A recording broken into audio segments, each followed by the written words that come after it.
Like பண்ணுங்க, share பண்ணுங்க. உங்களுக்கு இந்த வீடியோ பிடிச்சிருந்தா மறக்காம சப்ஸ்கிரைப் பண்ணுங்க. Thank you. ட்ரோன்ஸ் எல்லாமே ஃபோட்டோ எடுத்து இமீடியட்டாக கொற்றவைக்கு ஃபோட்டோஸ் அனுப்பிச்சிது. கொற்றவை அந்த ஃபோட்டோஸை பார்த்தோன்னே ரோபோட்ஸ்க்கு அவங்கள எப்படியாச்சும் பிடிச்சி என்கிட்ட கொண்டு வாங்க அப்படின்னு சொல்லி ஆர்டர் அசைன் பண்ணுறாங்க. ரோபோட்ஸ் இமீடியட்டாக அங்கே வந்து பார்க்குறாங்க. பட் அவங்க கையில் வச்சிருந்த சிப்செட் மட்டும் அங்கே இருக்குது. அந்த டீமே எஸ்கேப் ஆயிருச்சு. இப்போ மாயாவும் நம்ம ராகுலும் ஒரு பாலடைஞ்ச சிட்டிக்குள்ளே மெதுவாக நகர்ந்து போயிட்டு இருக்கிறாங்க. அங்கே பார்த்தீங்கன்னா எங்கே பார்த்தாலும் தெருவிளக்குலாம் உடஞ்சி அங்கங்கே நட்சத்திரம் போல தொங்கிட்டு இருக்குது.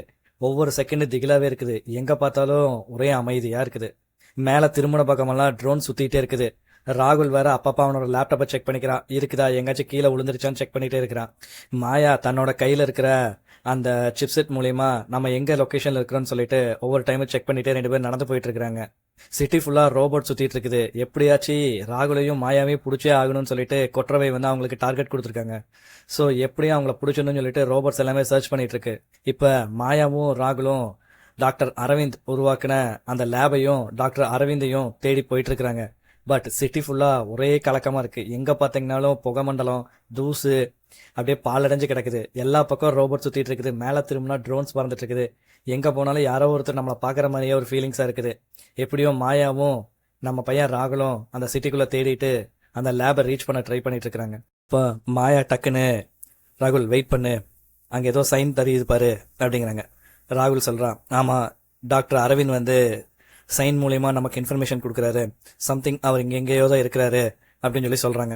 உடனே மாயா இருந்துட்டு இரு நான் தேடுறேன் அப்படின்னு சொல்லிட்டு அங்க படம் இருந்த கொடியெல்லாம் விளக்கிட்டு பார்த்தா அங்க ஒரு டிஸ்பிளே ஸ்கிரீன் இருக்கு. அங்க கோடிங்ல சம்திங் ஏதோ கேக்குது. ஸோ மாயாவும் ஏன்னா அவங்க ஆல்ரெடி சீக்ரெட் ஏஜென்ட்டை ஒர்க் பண்ணிக்கங்காட்டி இதை ஹேக் பண்ண முடியும்னு அவங்களுக்கு தெரியும். ஸோ அவங்க ட்ரை பண்ணி அந்த கோடிங்கில் ஆக்சஸ் பண்ணுறாங்க. ஆக்சஸ் பண்ணும்போது அந்த சொல்லுது டாக்டர் அரவிந்தோட லேப் வந்து அண்டர் கிரவுண்டில் தான் இருக்குதுங்கிற மெசேஜ் வந்து மாயா கிடைக்குது. ஸோ மாயாவும் ராகுலும் ரொம்ப ஹாப்பி ஆகிட்டாங்க. நம்ம தேடி வந்த இடம் கிடைச்சிருச்சு, ஓ சக்ஸஸ் அப்படின்னு சொல்லி 2 பேரும் பேசிக்கிறாங்க. அப்போ டிஸ்பிளே ஸ்க்ரீன் மூலிமா அந்த ஆக்சஸ் கார்டை ஓப்பன் பண்ணுறாங்க.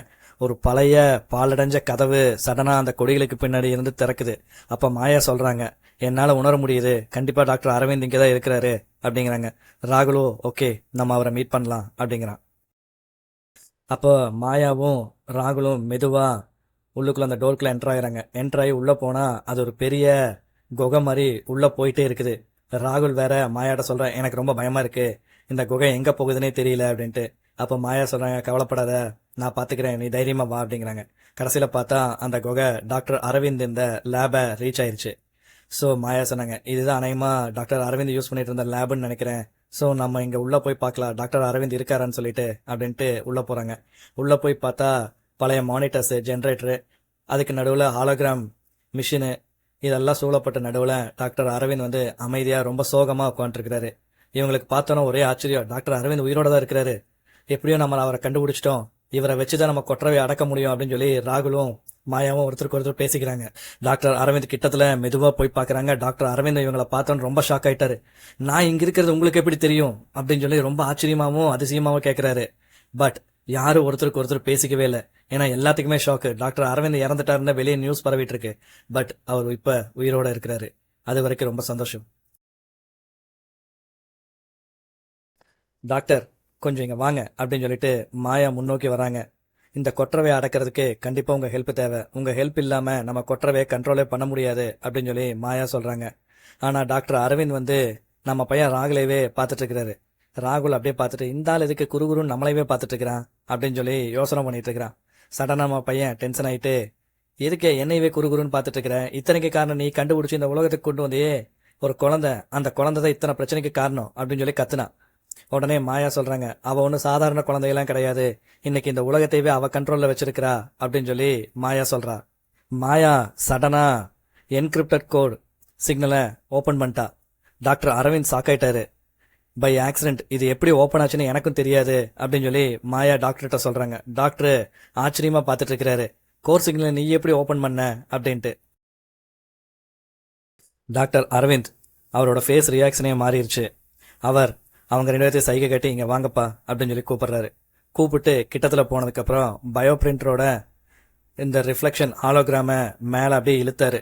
அது பார்க்கறதுக்கு ஒரு ஒளிரும் வட்டத்துக்குள்ள சுழலும் ஒளி போல இருந்தது. உயிரோட இருக்கிறது மாதிரியும் அதோட ஹார்ட் பீட் துடிக்கிற மாதிரி இருந்தது. டாக்டர் அரவிந்த் சொன்னாரு, இதுதான் கோர் ஏஐ, ஒவ்வொரு மேம்பட்ட மனிதனையும் கட்டுப்படுத்தும் உணர்வு. இது மனித குலத்துக்கு சேவை செய்ய வேணுங்கிறதுக்காக தான் நான் இதை கண்டுபிடிச்சேன். ஆதிக்கம் செலுத்துறதுக்காக கிடையாது. பட் இன்னைக்கு அது எல்லாமே கண்ட்ரோல் மீறி போயிருச்சு. இன்னைக்கு அதுகளா சிந்திக்க ஆரம்பிச்சு அதுகளா செயல்பட ஆரம்பிச்சிருச்சு. இது எங்கேயோ சின்ன தப்பு நடந்திருக்கு. ஆனா அது என்னங்கிறத நம்ம கண்டுபிடிக்கணும். அதை கண்டுபிடிச்சு அந்த ப்ராப்ளத்தை நம்ம ரிசால்வ் பண்ணிட்டோம்னா கண்டிப்பா இந்த உலகத்தை இந்த கொற்றவைகிட்ட இருந்தும் இந்த ரோபோட்ஸ் கிட்ட இருந்தும் நம்ம மீட் எடுத்துடலாம் அப்படின்னு சொல்லி டாக்டர் அரவிந்த் வந்து சொல்றாரு. அந்த ரொட்டேஷன் ஹாலோகிராம பார்த்தோன்னா ராகுலுக்கு ஒரே ஆச்சரியமா போச்சு. அவன் அப்படியே அதிசயமா ஆச்சரியமா கண்ணை விரிச்சு பார்த்துட்டு இருக்கிறான். அது அழகா சுத்தி டிசைன்ல வந்துருக்கு. பட் அவன் பையன் என்னமோ பேச வரும்போது மாயா ராகுல் ராகுல் சொல்ல, இல்ல மாயா, நான் இந்த டிசைனை ஏற்கனவே பார்த்திருக்கேன் அப்படிங்கிற. எங்க பார்த்திருக்கேன் அப்படின்னு சொல்லி டாக்டர் அரவிந்த் ஆச்சரியமா கேட்கிறாரு. ஒரு நிமிஷம் இருங்க அப்படின்னு சொல்லிட்டு நம்ம பையன் அவன் லேப்டாப்பை திறந்து பார்க்கறான். அவன் லேப்டாப்ல இந்த ஹாலோகிராம் டிசைன், இந்த பயோ பிரிண்டரோட டிசைன் இருக்குது.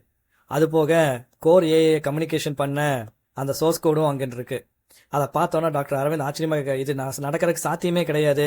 என்னோட கோர் ஏஐ எப்படி நீ கம்யூனிகேஷன் பண்ண அப்படின்னு சொல்றான். டாக்டர் அரவிந்த் ரொம்ப கோவமா கேட்கிறாரு.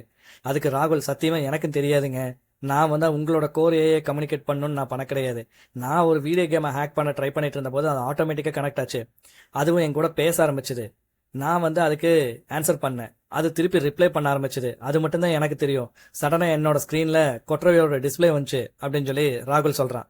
டாக்டர் அரவிந்த், இது நடக்கிறதுக்கு வாய்ப்பே கிடையாது அப்படின்னு சொல்லிட்டு ரொம்ப அமைதியா உட்காந்துருக்கிறாரு. டாக்டர் அரவிந்த் வந்து மாயாவை ஆச்சரியமா பாக்குறாரு. அப்போ அவர் சொல்றாரு, நான் உருவாக்கி இருக்கிற இந்த கோர் ஏஐ வந்து அல்காரிதமை அவ்வளோ சீக்கிரம் யாரும் ஆக்சஸ் பண்ணிட முடியாது. வெளியிருந்து ஒவ்வொரு ஹியூமனோட ஆக்சஸையும் அது பிளாக் பண்ணிடும். ஆனா இந்த ராகுல் எப்படி ஆக்சஸ் பண்ணி உள்ள வந்தான்னு எனக்கு இன்ன வரைக்கும் ஆச்சரியமா இருக்குது அப்படின்னு சொல்லி டாக்டர் அரவிந்த் சொல்றாரு. மேபி இது அன்பிரடிக்டபிள் அப்படின்னு சொல்லி சொல்றாரு. எதையுமே நம்ம கணிக்க முடியாத நிலைமையில் இருக்கிறேன் அப்படின்னு சொல்லி டாக்டர் அரவிந்த் புலம்பிட்டு இருக்கிறாரு. மாயாவும் ஒரே யோசனையில் இருக்கிறாங்க. என்ன பண்றதுன்னு தெரியல அப்படின்னு சொல்லி யோசனை பண்ணிட்டு இருக்கிறாங்க. இந்த கோர் ஏஐ மனித தர்க்கத்தால் செய்யப்படும் ஒவ்வொரு முயற்சியும் தடுக்குது. ஆனா உன்னை போல ஒரு புதிய முயற்சி, புதிய ஞானமுடையவன் கணிக்க முடியாத ஒரு ஹேக்கரால அதை மீற முடிஞ்சதுன்னா அப்படின்னு சொல்லி டாக்டர் அரவிந்த் சொல்லிட்டு இருக்கிறார். டக்குன்னு நம்ம பையன் ராகுல், ஒரு நிமிஷம் இருங்க அப்படின்னு சொல்லிட்டு ஆச்சரியமா பாக்குறான். அவனுக்கு ஏதோ சின்ன பொறி தட்டிருச்சு. ஒருவேளை நான் காத்துட்டு இருந்த ஆள் நீதானோ அப்படின்னு சொல்லி டாக்டர் அரவிந்த் வந்து ராகுலை பார்த்து கேட்கிறாரு. ஒருவேளை என்னோட கீ நீதான் நினைக்கிறேன் அப்படின்னு சொல்லி சொல்றாரு. திடீர்னு லேப்ல இருந்த சைரன் லைட்டு, அது போக இந்த டேஞ்சர் லைட்டு எல்லாமே அலாரத்தோட அடிக்க ஆரம்பிச்சிருச்சு. மாயா டக்குன்னு தன்னோட கையில இருந்து வாட்சை பாக்குறாங்க.